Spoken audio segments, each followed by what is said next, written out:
मित्र, भूल आप लोगों की कहाँ हो जाती है पंडित जी? भूल आपकी ये होती है, गोमट सार की जगह समय सार लेके आ जाते हो। वो समय सार की जगह गोमट सार लेके जाते, ये तुम्हारी तत्व की भूल है। आप गोमट सार की दृष्टि से बात करो, फिर अपन समय सार की दृष्टि से बात करते हैं। समय सार में तो बंद होता ही नहीं है। ओ, समय सार में तो मेरे मित्र ये करें, कर्म का अपनमन कर्म में है और जीव का अपनमन जीव में है। कर्म अपनी क्रियावती शक्ति से युक्त है और जीव अपनी क्रियावती शक्ति से युक्त है। दोनों स्वतंत्र हैं, ये निमित्त नैमित्तिक संबंध है, कोई किसी का बंध नहीं है। ये कौन बोल रहा है? ये समय सार जी बोल रहा है। अब आप और यही सौम्य सागर जैसे पागल लोग पंडित जी की भाषा में यहीं फंस जाते हैं। बोले क्यों फंसेंगे? क्योंकि बात हो रही कर्मकांड की और पंडित जी कह रहे हैं समय सार की। अब तुम समय बर्बाद करते रहो। अरे सीधा बोलो, समय सार मित्र पर निमित्त को ग्रहण नहीं करना चाहता है और गोमट सार जो है ना पर निमित्त से दूर नहीं दे सकता है। आइए,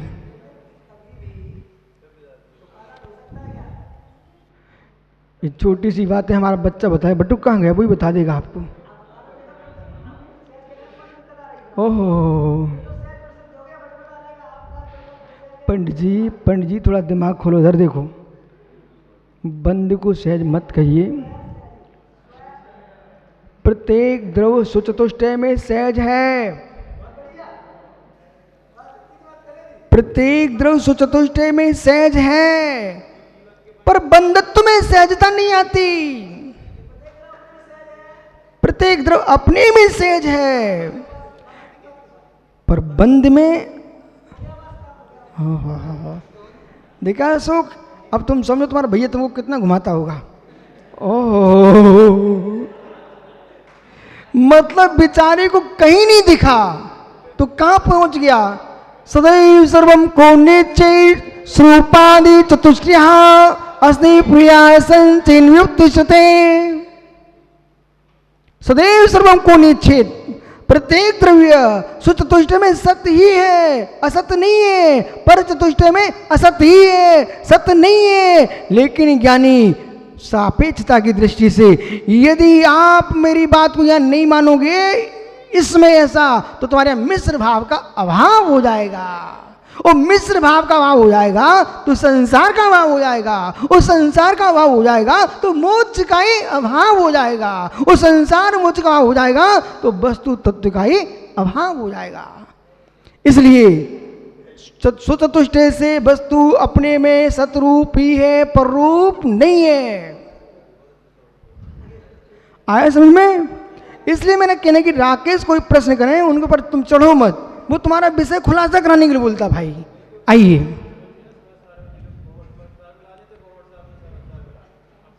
तो भूल आपकी मानते क्यों हो फिर? ओहो, आइए, सम्यक चारित्र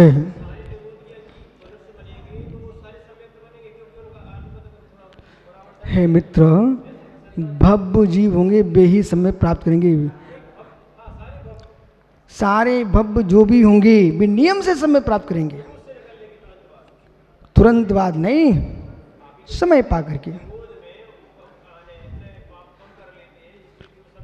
अरे आपने पूरी बात नहीं सुनी। मैं ये भी कहा था कि अर्धपुत्र प्रावर्तन जिसका बचे वो सभी समय प्राप्त करे, ऐसा नियम नहीं है। आइए, क्या अभी बताता हूँ, सूत्र तो आने दो मित्र, अभी घबरा क्यों रहे हो? इतनी जल्दीबाजी कर रहे हैं कि साग बनी नहीं परोस दो, फिर कहो कच्ची खिला दी। ज्ञान दर्शन दान लाभ भोग वीरी यानी चा।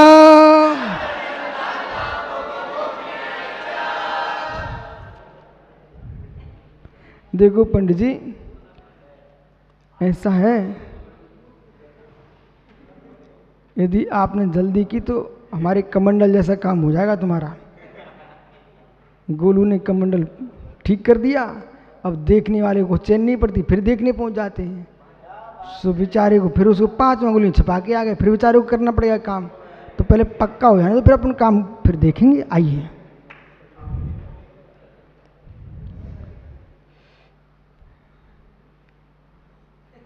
क्या हुआ भाई?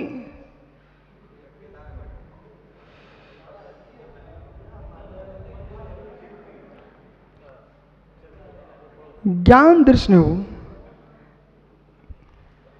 कल से पहले से दे देना, ठीक है? दादा को बिठा लेना।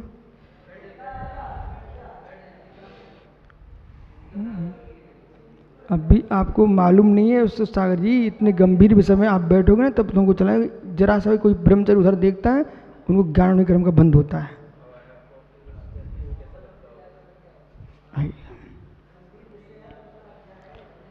ज्ञान दर्शन, क्षायिक ज्ञान, क्षायिक दर्शन, क्षायिक दान, क्षायिक लाभ, क्षायिक भोग, क्षायिक उपभोग, क्षायिक वीर और क्षायिक सम्यक, क्षायिक चार से ग्रहण करना।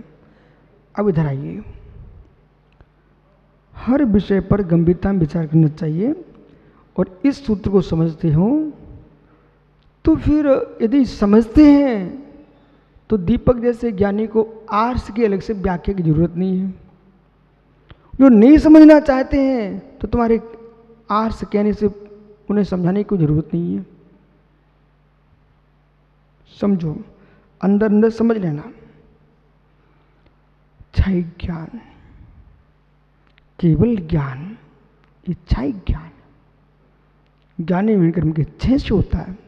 क्षायिक दर्शन, केवल दर्शन क्षायिक दर्शन है। क्षायिक दान, यहां से प्रारंभ होता है तुम्हारा विषय। क्षायिक दान,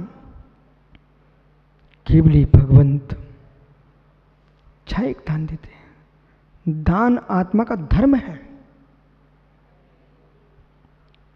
जो दान नहीं देता नमन,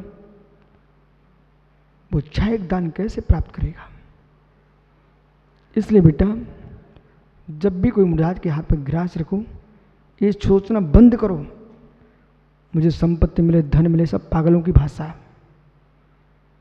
मैं अपना एक ग्रास रख रहा हूं त्रियोग संभाल करके, इस भावना से जो उसमें एक दान जो मेरा है क्षायिक दान में बदल जाए। केवली भगवान क्षायिक दान देते हैं। जो अज्ञानी दान आदि धर्म को बहिरंग क्रियाकांड बोल करके उपहास करते हैं, सत्य है पंडित साहब, उन्हें अभी आगम का तलस्पर्शी ज्ञान नहीं है।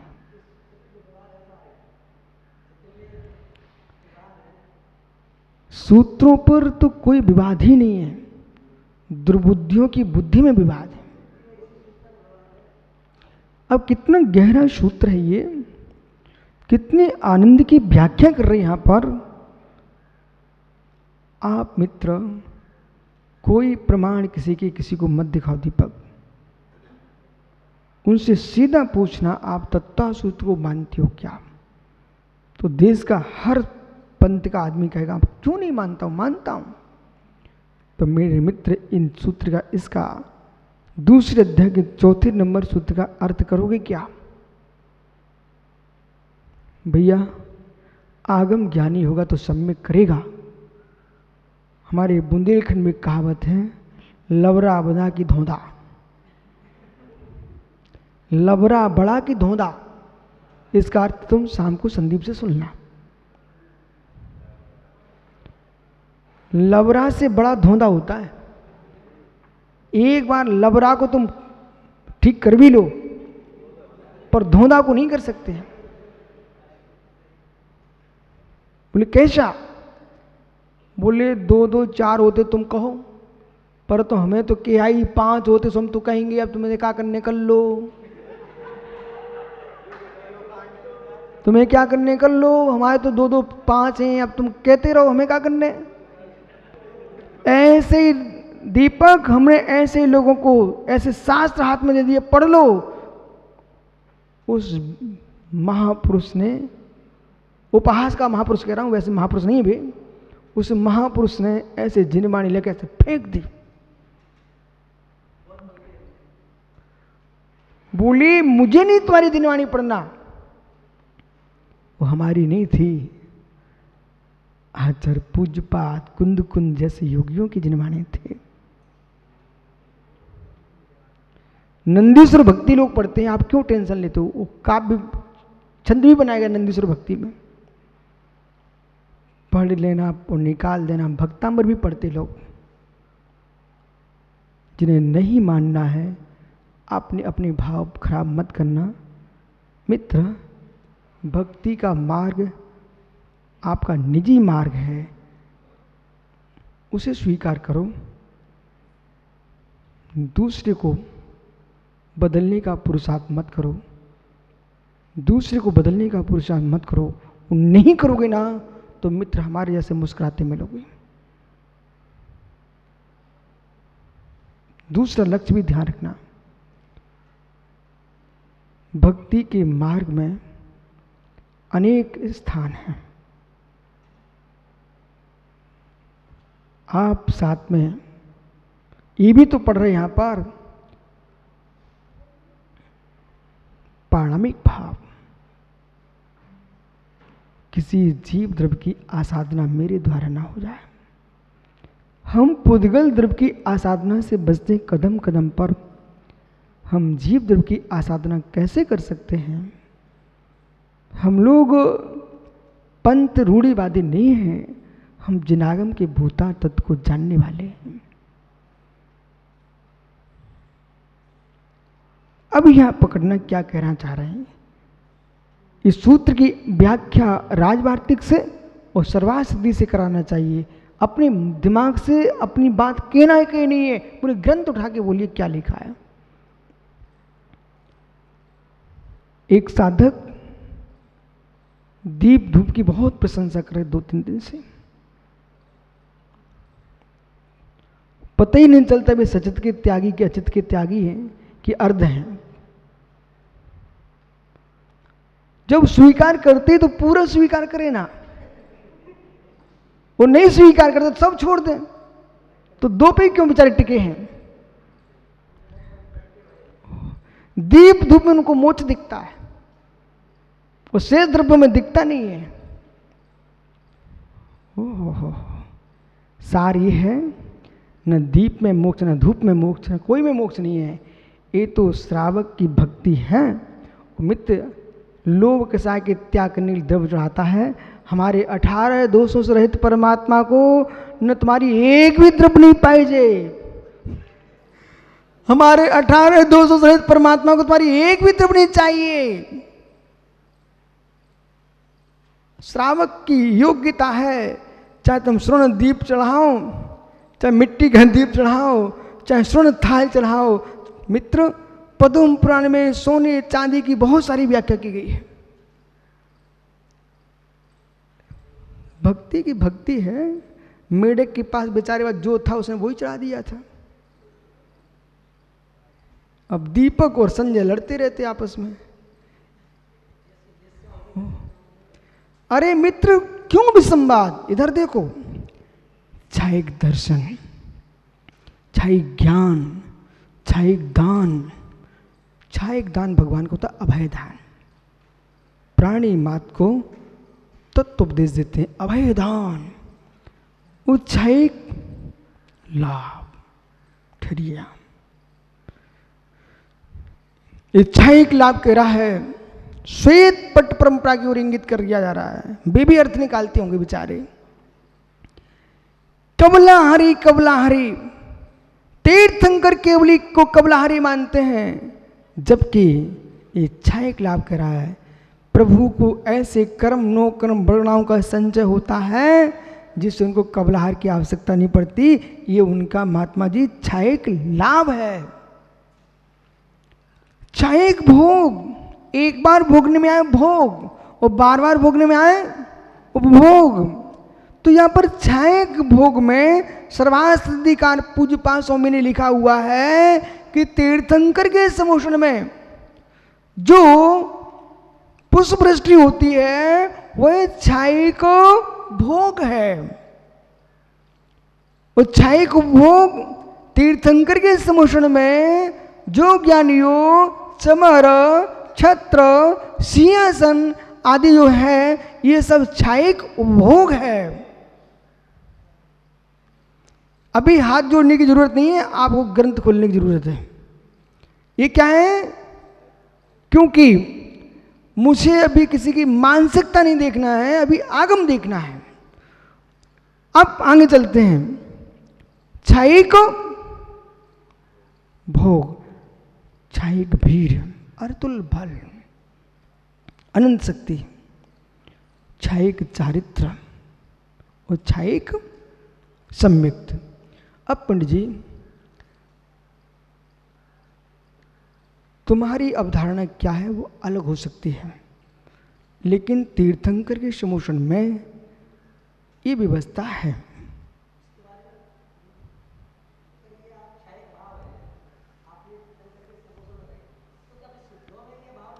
बहुत बढ़िया।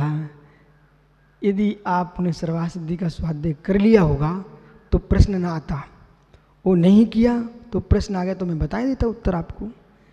ये प्रश्न सर्वासिद्धिकार ने स्वयं खड़ा किया पंडित जी। फिर ये तीर्थंकर के तो आपने मान लिया केवल ज्ञान, तो ये तो 9 लब्धियाँ सिद्धों के भी होती हैं, उनके हम कैसे स्वीकार करेंगे? बहुत बढ़िया प्रश्न आपका पंडित जी।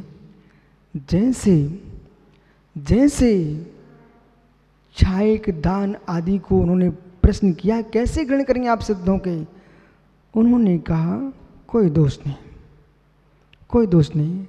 नाम कर्म तीर्थंकर प्रकृति है, उसका सिद्धों के अभाव हो गया, तो सिद्धों के क्षायिक दान क्षायिक आदि सद्भाव कैसे मानोगे? जैसे सिद्धों के केवल ज्ञान रूप अनंत वीर का सद्भाव कैसे मानेंगे आप? ठहरिए ठहरिए, प्रश्न नहीं।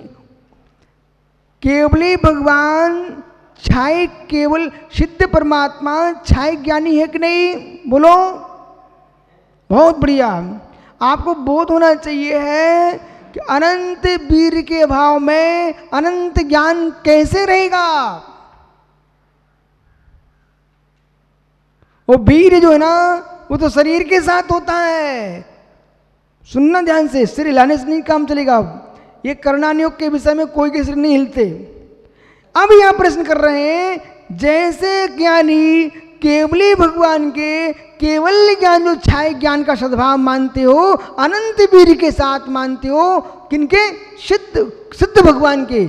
उसी प्रकार से इनके आपको ग्रहण कर लेना चाहिए, परंतु जैसे आप प्रकट रूप में अनंत के देखते हो ऐसे उनके कोई भाव नहीं होंगे।